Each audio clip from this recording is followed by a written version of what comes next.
High above the Earth, slowly rotating through the silent voids of space, is the Arthur C. Clarke Astronomical Observatory, Starlab.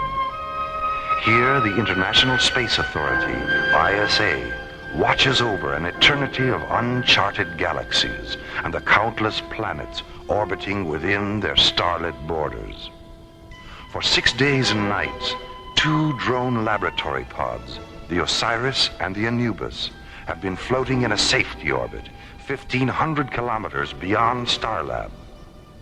Aboard the Anubis, physicist Paul Kramer is completing a dangerous hydrogen plasma experiment.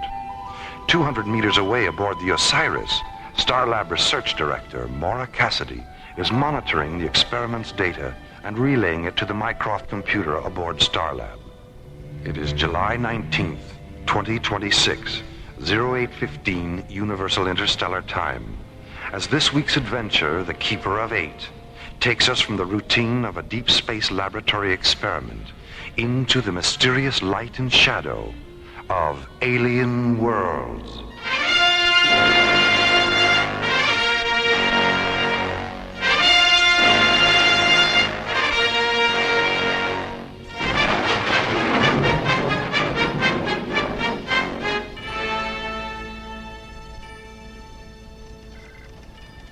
Paul, check the plasma chamber seals again. I'm still getting a red light on number 4.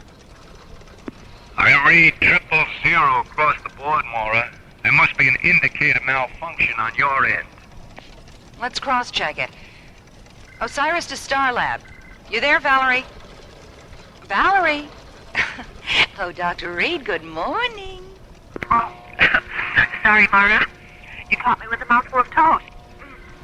Anyway, Paul's right. Mycroft also reads 000.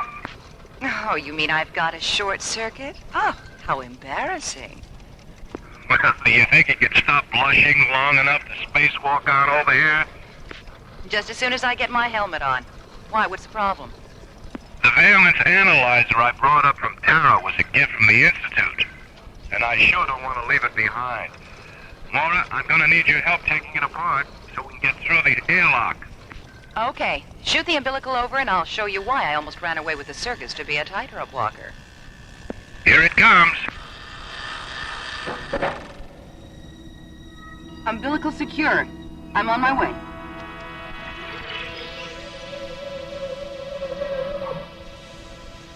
Depressurizing her airlock, Maura swings open the hatch and floats from the zero-gravity interior of the Osiris into the starlit vacuum of deep space.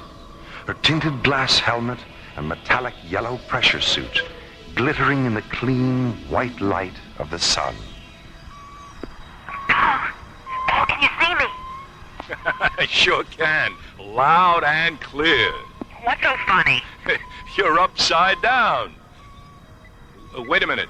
Maura, I'm reading a ship in the area, 057 and closing. Do you see it? Hold on. Let me get turned around. Yeah. Yes, I see it. It's black. There aren't any markings. It's shaped like a bat. Tremendous wingspan. It's moving into a parking orbit directly above us.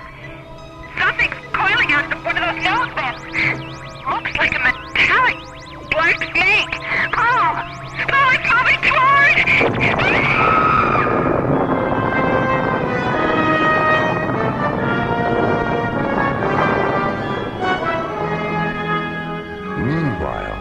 The nearby Stargazer security station, Captains John Graydon and Buddy Griff, unaware of what has happened at Vector 448, inspect the new ISA Deep Space Interceptor, Solaris. 4 Alpha Sunburst engines, primary and secondary energy absorbent field generators, high-density particle deflectors. Hey, this baby's really loaded. Yeah, hard beam photon shielding, 5 dual laser turrets, and a modified Starsmith parsec accelerator. Now tell me, buddy, what more could you ask for in a ship? How about a Michelle and a Mitzi? A what? A Michelle and a Mitzi. Is that some kind of top-secret equipment I haven't heard about? Not exactly, Skipper. Michelle and Mitzi are those 2 terrific-looking inspectors standing over there. No. And from where I stand, Their equipment is anything but secret. Buddy, just between you and me, have you ever been accused of having sexist leanings? Let me put it this way, Skipper. Attention all paramedic search vessels. This is an emergency rescue alert. Pilots and crews report to the information office in your sector. Captains Graydon and Griff, please contact the bridge. Come on, buddy. Let's use the radio aboard the Solaris. Right.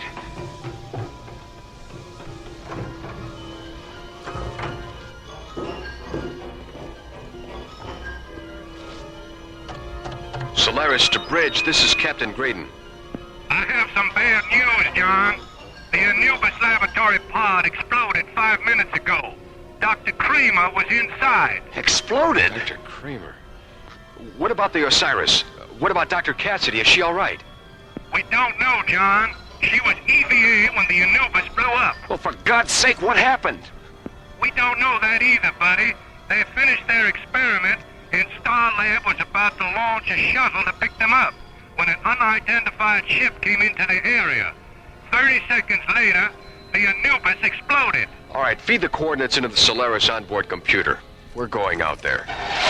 John Graydon and Buddy Griff streak toward the area aboard the Solaris, followed by Stargazer rescue ships.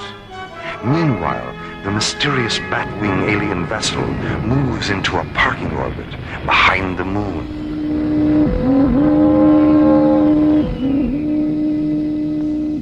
What quantity of hydrogen plasma was withdrawn from the Earth probe by our penetrator before the explosion? 2,000 fusion qubits. Enough to fill the planet generators of every ship in the armada. Enough for every shadow sentry, light assassin, scan watcher, and penetrator guide who wears the dark armor of Draconia. I wonder what the humanoid was doing with so vast a quantity of concentrated hydrogen. No matter.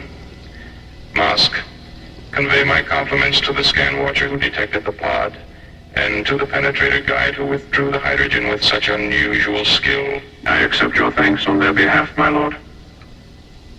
Mask, has there been any sign of the Keeper? Not since we entered this galaxy. Perhaps we've slipped away from him. Don't fool yourself, Mask. He's clever. Extremely clever. He'll find us, eventually. And when he does, he'll do everything in his power to prevent us from reaching the hydrogen fields of Terra. How much time will you need to assemble the Armada? It can be done within 4 solar days. Then do it. Yes, my lord. Where are you, Keeper? In this galaxy? On Terra? Or perhaps you're down there, on the dark side of the moon? As Mask prepares to assemble the draconian armada for an assault on Terra, and Warp fantasizes about a mysterious pursuer known only as the Keeper, John and Buddy enter Vector 448 aboard the Solaris and begin their desperate search for Maura Cassidy.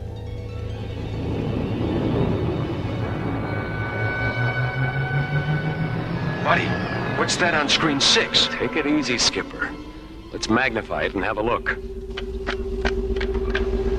It's the plasma chamber from the Anubis. Damn it. Wait, something's not quite right here, Skipper. What do you mean? The chamber's still intact. If the hydrogen plasma didn't explode, what did? I'll tell you what. I'll stay here and watch the lifeform scanner screen. You get down to the recovery bay and take the chamber aboard with the grapplers. We'll turn it over to the spectrograph on Starlab. They can analyze it. Maybe they can tell us what happened. That's good. John, about Maura. She's alive until we prove otherwise, okay? Of course. I'll talk to you from recovery. Starlab to Solaris. Solaris, go ahead, Starlab. John, it's Valerie. Anything? We found the plasma chamber from the Anubis. It's completely intact, isn't it? Yes, it is. How did you know? I've been scanning the area on the elemental spectrum analyzers. There isn't a trace of hydrogen plasma residue. Then what caused the explosion? Skipper, get down here. What is it, buddy? The plasma chamber. There's a hole in it about the size of my fist. And so help me God, I can hear someone breathing.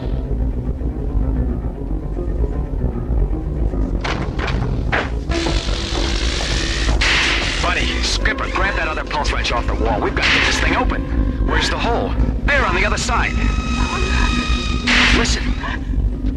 Come on, Skipper, come on. Watch out, buddy. Maura! Take her feet, buddy. Easy. Skipper, the whole left side of her helmet is split open. Maura, can you hear me? Get her gloves off and check her fingernails. They're normal, Skipper. No sign of anoxia. Her lips are normal, too. Let's get her out of the suit. Light. All around. Right. Blinding. Take it easy, Maura. You're safe now. Oh, safe. I'm safe. Inside. How? Buddy, hasn't it hit you yet? What? We just took Maura out of a 1-ton plasma chamber, hermetically sealed from the outside, with no way in except through a 6-inch hole. Now, how in the name of God did she get in there?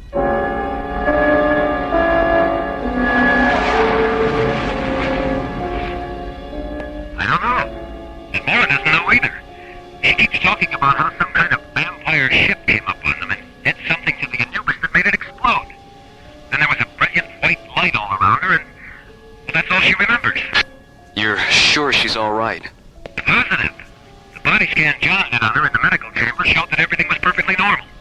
Well, Dr. Rossiter wants to examine her anyway, so take her directly to sickbay when you dock. Roger, Starlab. Solaris, out.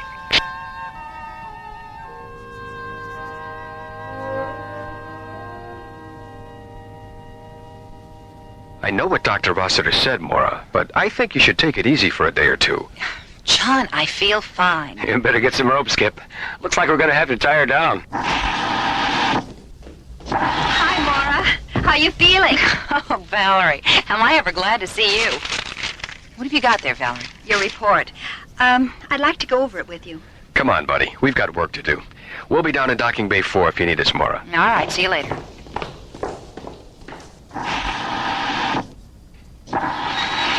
You look more serious than usual, Valerie. What's on your mind? How you got inside the plasma chamber. I've worn every circuit in Mycroft to a frazzle trying to figure it out. Have you tried the Houdini file? The Houdini file? It's a joke, Valerie. Oh, sorry, Maura. My sense of humor escaped me there for a minute. Oh, yes. Well, maybe we can get a volunteer from the audience to help you find it. Dr. Cassidy, is Dr. Reed with you? Oh, yes, I'm here, somewhere. The Mycroft's printing out the results of your molecular transposition program. Oh, I'll be right there. Be back in a few minutes, Maura. Mm-hmm. Maybe Mycroft's finally come up with something. I hope so. What on earth? What on earth? No more and no less than on any other planet, Maura. I know your voice. Where are you? Sometimes I'm here, sometimes I'm there.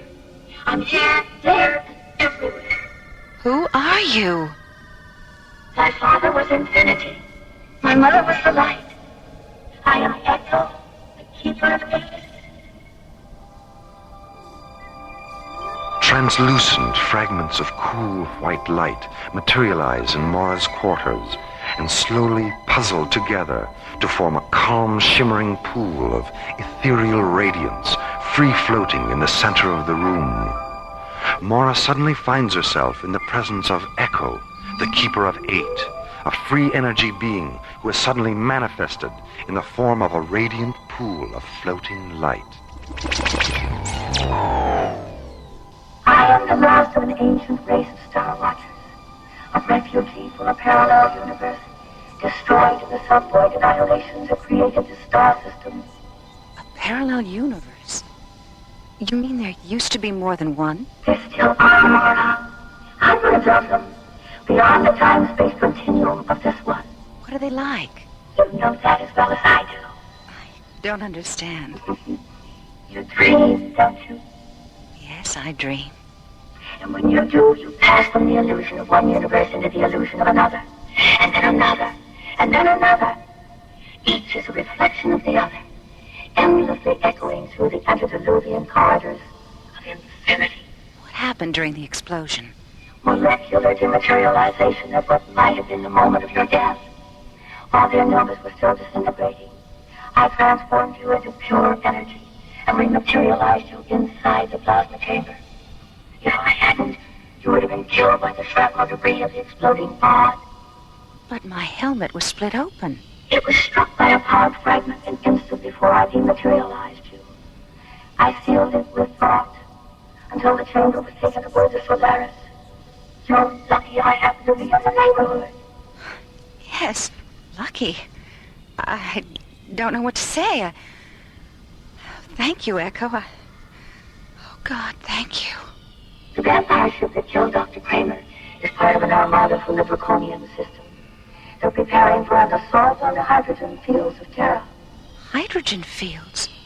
On Terra? The draconians are hydrogen guild breezers. Even their economy is hydrogen-based. They trade it among themselves like currency.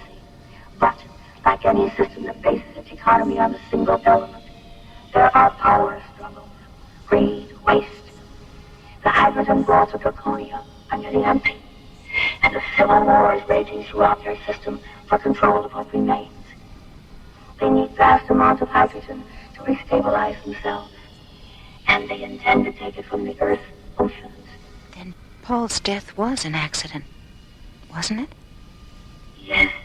When they penetrated the hydrogen plasma chamber, they punctured the pod's retro-fuel tanks. That's what caused the explosion. Pure oxygen is one of the most explosive gases in the universe. The Earth would be saturated with it if they removed the hydrogen from our oceans. Echo, how can we stop them? Where's the Armada? What are their weaknesses? I have to leave you now, Maura. Echo! Come back, Echo! Echo!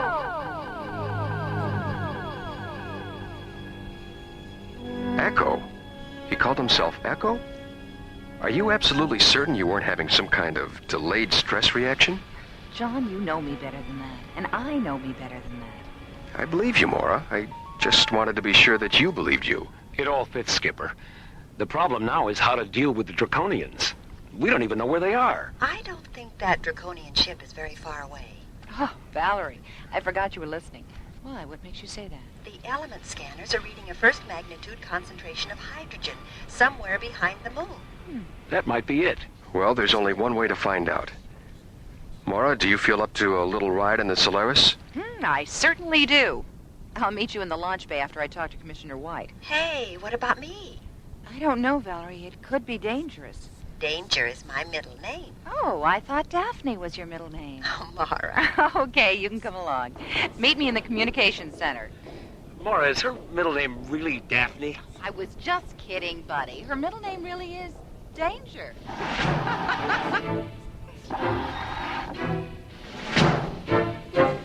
As Maura hurries toward the communications center, John and Buddy enter a pneumatic lift and descend to the launch bay complex located in Starlab's huge central hub.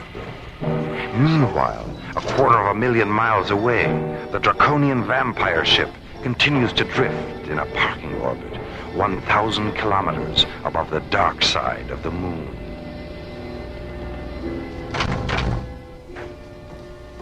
With your permission, my lord? Yes, of course, Musk. My time is yours. The Armada will enter this star system 2 solar days hence. It will consist of 200 multi-atmosphere assault cruisers, a flight of 1,800 siege raiders, 600 defense penetrators, and 1,000 armed tankers. 1,000 tankers. Excellent. That's twice the number I expected. How did you manage it, Musk? A bribe, my lord. 9,000 fusion qubits of hydrogen to the magistrate of the Opposition Alliance.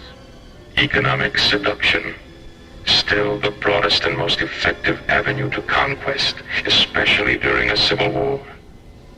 9,000 fusion qubits. A small price to pay for 500 tankers the magistrate will never see again. My assumption is correct, isn't it, Musk? Yes, my lord. Our shadow sentries boarded the opposition tankers and neutralized the crews as the Armada was passing through the Twilight Meridian. Of course. The Twilight Meridian.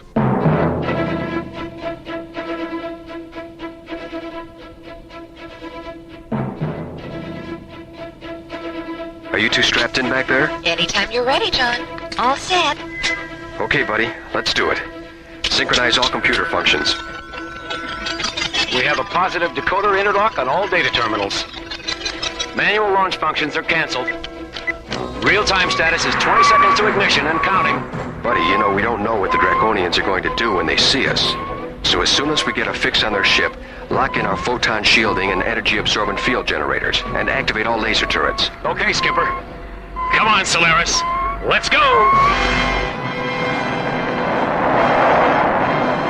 Behind the moon, a draconian command ship floats in orbit, waiting for the armada it will lead in a vampire assault against the hydrogen-rich oceans of the Earth. Aboard the Solaris, Buddy, John, Maura, and Dr. Valerie Reed, jetting toward the moon to investigate the bat-winged alien vessel from what they hope will be a safe distance. Solaris to Starlab. Starlab, go ahead, John. Our scanners have just locked onto the draconian ship. It's hovering 50 kilometers above the Lucas Kubrick crater chain. THX coordinates 1138 at subvector 2001. We're locking in now. Thanks, Jerry. Solaris out. John, Valerie and I are getting a little edgy back here. Isn't there something we can do? How about a snack? Oh, buddy, how can you think of food at a time like this? It's easy. I'm hungry.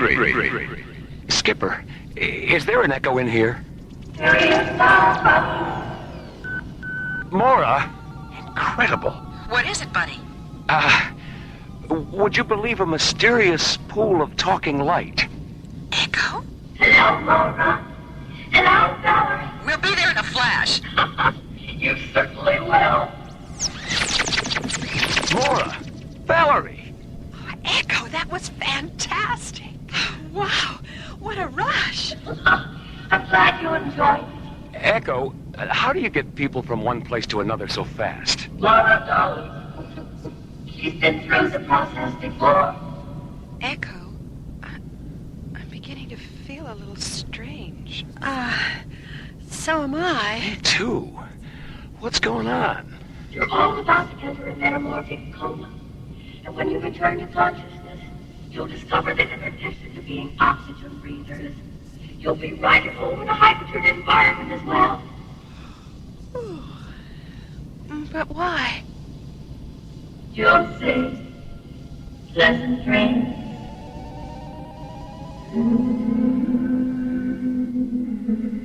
In The Rime of the Ancient Mariner, Samuel Coleridge writes, "O sleep, it is a gentle thing, beloved from pole to pole. She sent the gentle sleep from heaven that slid into my soul." A poem from the distant past, perfectly echoing the deep metamorphic future sleep that silently enfolds Maura, John, Buddy, and Valerie on the extraterrestrial frontier of an alien world.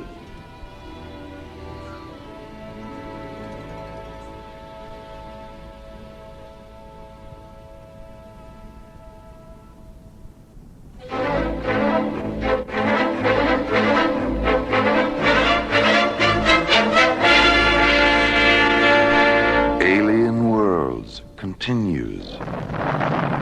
The Solaris rockets toward the dark side of the moon to investigate the draconian vampire ship. 8 minutes away from visual contact with the alien vessel, Echo, the Keeper of Eight, materializes and subjects Maura, John, Buddy, and Dr. Valerie Reed to molecular transmutation. A few moments later, they fall into a deep metamorphic coma that will radically alter their cellular pathology and body chemistry. A transcendental sleep from which they will awaken with the ability to breathe lethal hydrogen.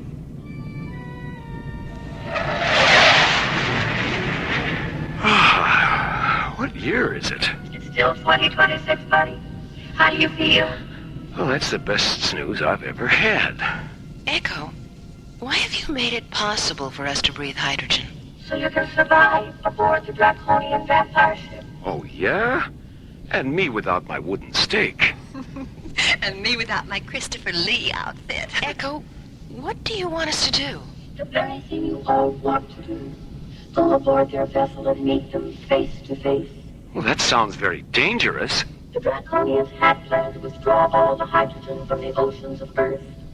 It's a final desperate attempt at survival. They're not an aggressive race. They only use their armada as a bluff toward hostile intruders. If their system weren't so divided by the reactionary pressures of civil war, Warp, Mosk, and Vina wouldn't be acting so silly. Warp, Musk, and Vina? Who are they? Warp is head of the Draconian Coalition. Mosk is his subordinate preceptor. And Vina is magistrate of the Opposition Alliance. Well, what can we do? Tell Warp and Mosk where they can find alternate sources of pure hydrogen. How are we going to do that? I know where the sources are, Maura. And I'll tell you where they are before you see Warp and Mosk. Well, wouldn't it be easier if you just told them yourself? Yes, it would. But if I did, Draconia and Earth would still be strangers to each other. You see, I arrange circumstances wherein strangers become friends. Now, how do you suppose they'll feel about Earthlings if you guarantee their survival for centuries to come? Are you sure we'll be safe? Buddy, you already are. Right, we already are.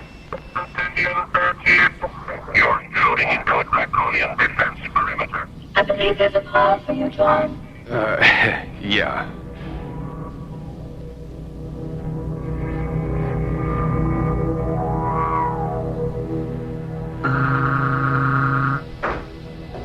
With your permission, my lord.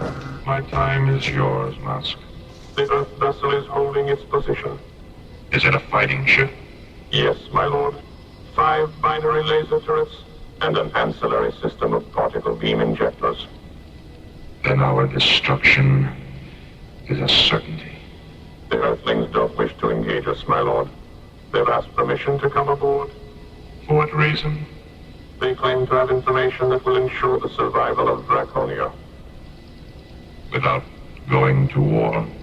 Yes, my lord. Without going to war.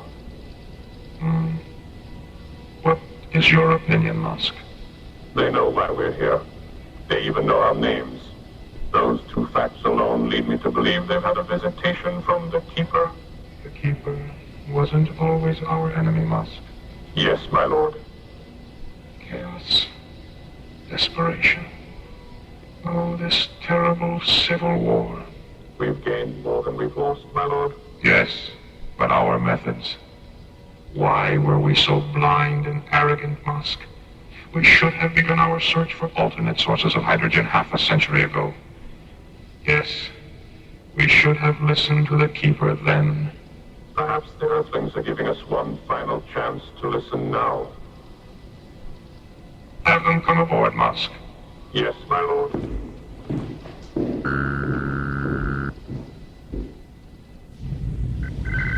They're certainly taking their time about it, aren't they? Take it easy, Valerie. Echo wouldn't have left us alone out here if it wasn't safe. Attention, Solaris. You have been granted permission to come aboard. Guide your vessel under ours and enter through the illuminated docking bay. Will you require survival costumes? No, we're able to survive in your atmosphere. Proceed.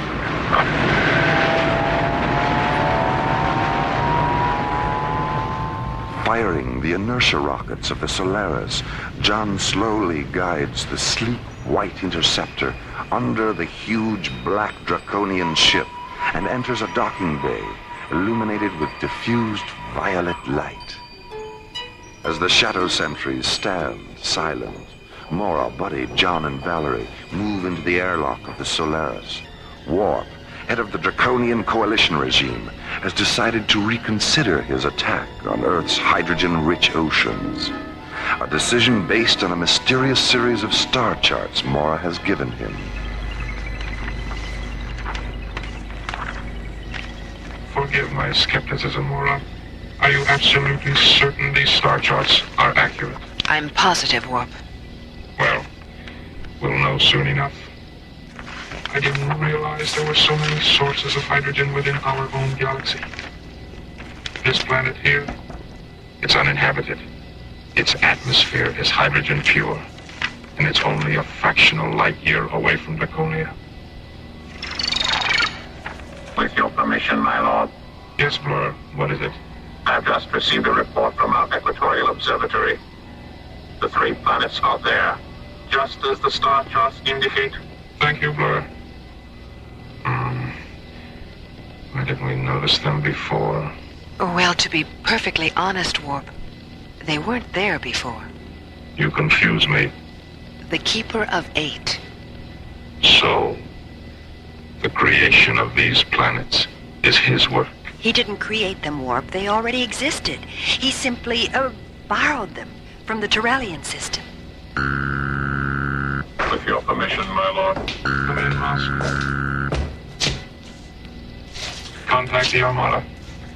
There will be no war with Terra or any other planet. We're going home. Oh, thank goodness. A few moments later, Warp's message is flashed to the draconian Armada as it enters Jupiter space. 200 multi-atmosphere assault cruisers, 1,800 siege raiders, 600 defense penetrators, and 1,000 armed hydrogen tankers slowly break formation, turn 180 degrees, and regroup near Callisto, one of Jupiter's 9 moons. The Armada's new course? Draconia, by way of the Twilight Meridian. Meanwhile, in the launch bay of Warp's command ship, Maura, John, Buddy, and Valerie prepare to board the Solaris for their return flight to Starlab. It's unfortunate that we couldn't have spent more time together, Maura. Well, we'll have plenty of time together at the beginning of Terra's new solar year, Warp. I don't understand. 6 months from now, an intergalactic congress will convene on Starlab. I'm going to arrange for Draconia to be represented. Thank you, Maura. I only hope, my lord. Mask, what's wrong? A communique from the Armada. As it was leaving Jupiter space, it passed a flight of Opposition Alliance tankers and siege raiders. Vina is proceeding with the assault on Terra. Wasn't she told the Keeper has provided? She dismissed the information as a deceit tactic to prevent her from reaching Terra before we do. Then it looks like we're right back where we started. Buddy, where are you going? To use the radio in the Solaris. Somebody has to tell Stargazer to scramble those interceptors. That's my boy. Pilots and crews, attention. This is a priority combat alert. Launch factor, red. Rendezvous with Solaris at THX coordinates 1138, subvector 2001. As 3 squadrons of SET interceptors bank away from Stargazer and jet toward the dark side of the moon, John, Buddy, and Warp board the Solaris and blast out of the Draconian command ship's launch bay. The guidance thrusters on all our ships are located in outboard wing pods. By disabling any 2 pods on either wing, the ship will be unable to maneuver and will be forced to withdraw from combat. SET leader to Solaris, we have you inside, over. Max, is that you? In person, John, what's happening? There's a flight of Draconian ships between Jupiter and Mars. Subvector coordinates 047. Target grid Alpha 9 or 6. Attack pattern Omega Blue. Now this is a non-lethal engagement, Max. Direct your fire at their wing pods only. Roger, wing pods only. Okay, let's go.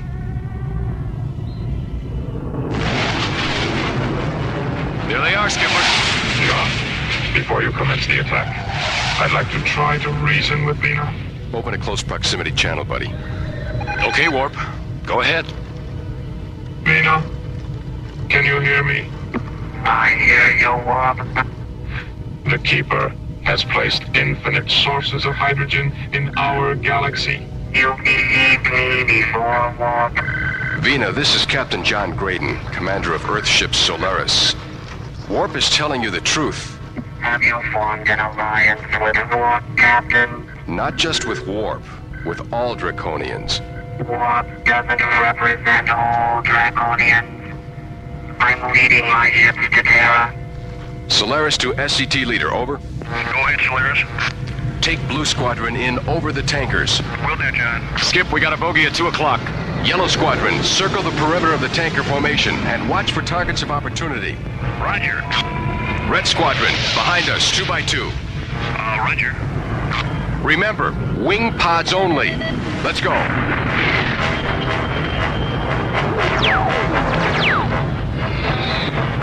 Dive out of there, Blue 4. I'll take the other pod. Break it off, Yellow 9er. They're opening another gun port in the tail. I'm right behind you, Red 5. Let's go around again. Yellow 3, head off those 2 stragglers at 6 o'clock. Red Leader, get out from under that lead tanker. The wing's starting to break off. Solaris to all squadrons. Regroup at 219 degrees and hold your positions. I got a scope on it, Skip. How's it look, buddy? Hard to tell. There's a lot of wing debris floating around out there. Alvina is now ready to listen to reason.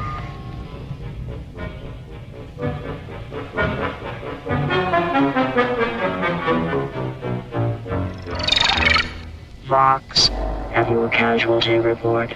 There are no casualties, Vina. Neither death nor injury. It appears that the attack objective was to disable our ships, not take lives. I don't understand. You haven't understood for a long time, Vina. Echo. Vina. Vina, whatever am I going to do with you? You're such a fool. Am I? Yes. And a stubborn one at that. The Earthship attack wasn't calculated to destroy you. Only your belief in armed force, and your conceit that you are right and Warp is wrong. War never determines who's right, Vina. Only who's left. Now, if you really care about the future of Draconia, you'll return to Warp ship with Captain Griff, and stay there until you and Warp resolve your differences. I'll go, Echo, but No buts about it, Vina. Remember, those 3 hydrogen planets are a gift. And what the Keeper giveth, the Keeper can darn well remove it.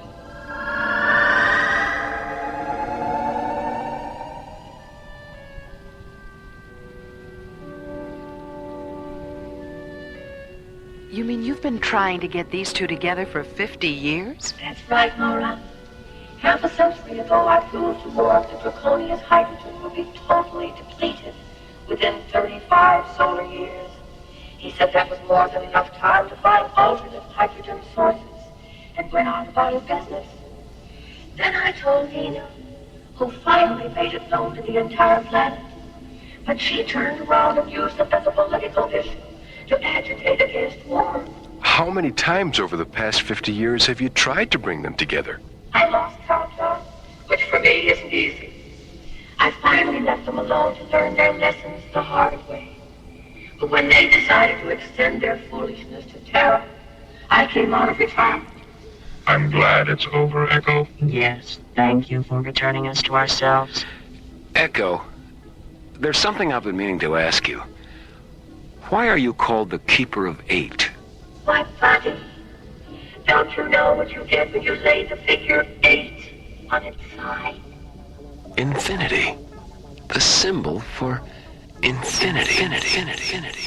I live inside eternal mist, where children breathe and lips are kissed, and wander ancient starlit shores that lead through misty midnight doors. I tinker with time, I toy with space, I change the shape of fortune's face. Now you know why the Keeper of 8 has a name that rhymes with fate. The Keeper of 8 was written by Ron Thompson and starred Linda Gary, Chuck Olson, Bruce Miller, and Corey Burton, with special guest stars Peter Leeds, Lorene Tuttle, Janet Waldo, Joe Mascolo, Pete Renaday, and Ellie Tompkins. Alien Worlds was created, produced, and directed by Lee Hansen. This is Roger Dressler, inviting you to join us for another adventure on Alien Worlds.